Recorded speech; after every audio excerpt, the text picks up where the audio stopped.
Hey, what's happening, my thub? Ba, ba, ba, ba.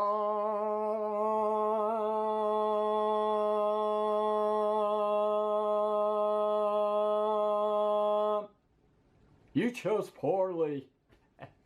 Just like maybe I chose on my decision with this stand here. It's just, this tripod still isn't working right for some reason. It was working fine from day one, and then after that, I don't know, it just, now it bugs the crap out of me. Anyway, that's neither here or there. Welcome to the first Spotlight review in the new location. And you can tell because it's a lot darker than it usually is, huh? Wow, this didn't get any better, did it, guys? I'm sorry to say. We're still in the dark. Let me see if I can do something about that, because I do have here a new little spotlight. Well, little would be an exaggeration. It's actually something pretty big, and it's got different settings to it too. I wish I could show this thing off to you guys, but I'm a little busy at the moment. Let me brighten it up for your viewing pleasure here. How does that work? Is that so much better now, huh? Do you see? Do you see? Do you see the black dragon over on the horizon? Well, you tell me. Anyway, well, if you're seeing a black dragon over the horizon, something's wrong with you. Anyway, yeah, this is CHEETOR. CHEETOR, as if we haven't reviewed this guy already. Well, we haven't. I'm going to lower the camera a little, just so you can get a better glimpse of this guy here in all of his glory inside of his packaging here, which we have never reviewed. We did a transformation tutorial. That's all.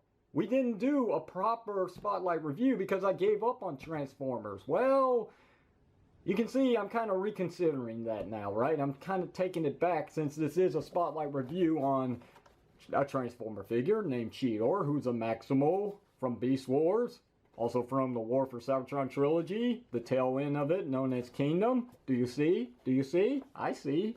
Anyway, let's go through this packaging real quickly, as I've been wasting enough time as it is. Here's the side, got the Maximal symbol. We got a nice picture of CHEETOR in his cheetah mode, obviously. Here's the name CHEETOR, CHEETOR, Maximal, War for Cybertron trilogy, Transformers. There's your Misaligned Generations logo right there, and Takara Tomy on top of that. Up here we got Netflix, letting you know that this is the exclusive to Walmart, the Netflix version of this character with the better paint job, which I wish I could do a side-by-side comparisons. Unfortunately, I've got so many boxes still piled up in the corner. I don't know which one consists of my Transformer figures yet. And I don't have the time to do it today. But anyway, I'm going to give you guys something just to hold you over anyway. Yeah, this is basically it. It's nice packaging, but like all packages from Transformers, I really don't keep them unless they're Studio Series. And there's a reason why, the backdrops. Anyway, let's go ahead and get this open real quick. Alright, so here's CHEETOR out of his packaging, and the first thing that I want to address is that I do like the backdrop that this set comes with. Anyway, looks good, but I'm not going to keep it. Other contents, let's go through it. We have the instructions and this pamphlet, which is showcasing all the warning choking hazards in multi-languages all throughout the globe. Yawn. Alright, so here's CHEETOR, again, in robot mode. And it's what you expect. It's just a straight up repaint with a better deco, in my opinion, except for one place. Where'd the blue go? Where'd the blue go? It's definitely on par with his on-screen counterpart from way back when, during the CGI Beast Wars cartoon series, which was phenomenal.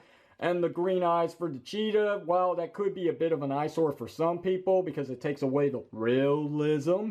It actually looks really good in my opinion. I dig it. It reminds me of the original cheetah figure from back in the Beast Wars era. Let's look at his head. Look at that. Look at those nice golden eyes, or maybe they're orange. They look gold to me, but they're orange. And the nice metallic blue that really makes it pop. It looks great. We got that tiny little Maximal symbol. So tiny. But yeah, all the detail is what you come to expect for an exclusive figure with a heavier price point. Especially nowadays, since Hasbro's marking the prices up on all their products and not just Transformers. Ooh, paying 30 bucks for a Lightning figure, that's gonna be a bit of a pill to swallow, but swallow it I shall. Here's his weapon. It's that stupid pickaxe that doesn't even work. So I like to flip it this way because this looks like a handle, and it could be kind of a tail whip if you want. It's something. It works better than the freaking pickaxe. I'd rather he had his gut gun and his signature blaster from the show. But anyway, we'll just discard that for the moment. Let's go through the articulation on this guy. He's got a ball joint at the head. He's got your universal shoulder joints that does get hindered by this, but you can always move it out of the way. And there you go. You got your rotation. You also got your bicep. You got your single jointed elbow that gets more than 9 degrees of bend. Wrist rotation. You do have waist rotation. You've got this piece that flips up, so you can get some kicking forward. You get that much going back. You can get, no you can't. That's about as much as you can get on a split, so no bother. And then we've got thigh swivel cut. Single jointed knees that gets 9 degrees of bend. And you got your ankle articulation, which is kind of loose because it's a stupid pin. But we also got our ankle rocker pivot, which is pretty tight, considering the fact that that's also a stupid pin. But hey, it works. When it works, it works. I'm not going to complain about it. Maybe I didn't go into full detail, but it does look like he's got more cheetah spots than the original. And I'm sorry I can't show you night and day comparisons, but I mean, there's loads of reviewers out there that's already done that, so just pick one. What do you say we do a quick side-by-side comparisons here, because I do actually have one thing that I can show off, and that's Studio Series Willie and Grimlock. So anyhow, we're going to go ahead and transform the guy now because it's a transformer and that's what we do. And I'm expecting that little tab, I believe it's around his head somewhere, I'm expecting that little thing to just snap off instantly like all the other Cheetah molds. Cheetah, CHEETOR, CHEETOR. Then again, over in Japan, wasn't he called Cheetah? Oh, you know what, I feel a jump cut coming on. Here's CHEETOR in his cheetah mode. Wow, what a difference. This looks so much better than the original one. Of course it would, because it's a heavier price. But anyway, let's get up close to this guy so you can see him up close in your face. Got a lot of paint going on here. So much. Well, paint, print job, whatever you want to say. It's still a slap of color on the guy. Look at all those cheetah spots. I really don't think the original had this many, especially with the tail. Different color in the hair, the fur, whatever. It looks great. It all looks great. Even the ears are actually painted on the inside. Or at least I think they are. No, it's just the light reflecting off of the inside of the ear. There's no paint. But other than that, little nitpick. This looks amazing. I really dig this. But anyway, here's the only size comparisons I can show off. Studio Series 86 Hot Rod, which in my opinion is still a great figure. Minus that piece of plastic there. But anyway, that's about it. We can go for the articulation real quickly. The head does nothing, really doesn't offer you anything. It's just stationary due to transformation. And yes, for those who are asking, that tab did break off instantly, like all the others. I wonder if that's going to hurt the value in the future selling this on eBay. Anyway, we got this. We have that. We've got this, which is a ball joint. We also have this. I forgot to show that off. Hell Hydra. Waist rotation is something. I mean, if you need to angle him in the back just to get him straight because he's crooked right now, I mean, it's something you can do. Nothing at the tail. Let's go to the legs. We got this. We have some very tight knee joints, but yeah, I mean, you can get them to move.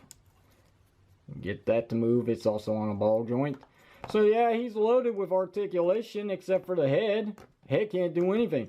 But the jaw can open and close, which this feels a little loose. That's okay. Ugh. Yeah, don't do that. Anyway, that's CHEETOR. Not much of a running change, just the paint job looks better, and hopefully this is what he's going to look like in the Netflix series. Otherwise, this here is a lie. But anyway, we're going to find out soon enough. This July, right? That's when Kingdom is going to show up on Netflix. 6 episodes, 30 minutes each. Why has it always got to be short-lived? Not a lot of people enjoy the Netflix series. I find it to be quite amusing, sometimes hilarious, especially with the voice acting, which can be really good at times and then really really crappy yet other times. But anyhow, that's neither here or there. That's a story for another time, which is way over there. So if you have any questions or comments, you know what to do. Feel free to leave them down below in the comment section of this video if I've left them open. If you enjoyed the spotlight review, hit the thumbs up button. Don't forget to sub up. If you didn't like it, hit the thumbs down. Don't forget to throw in the towel. And until next time, this is Red's Power signing off by saying fare thee well, so long, goodbye, and mwah, get out. I'll see you then. I said Black Dragon! Black!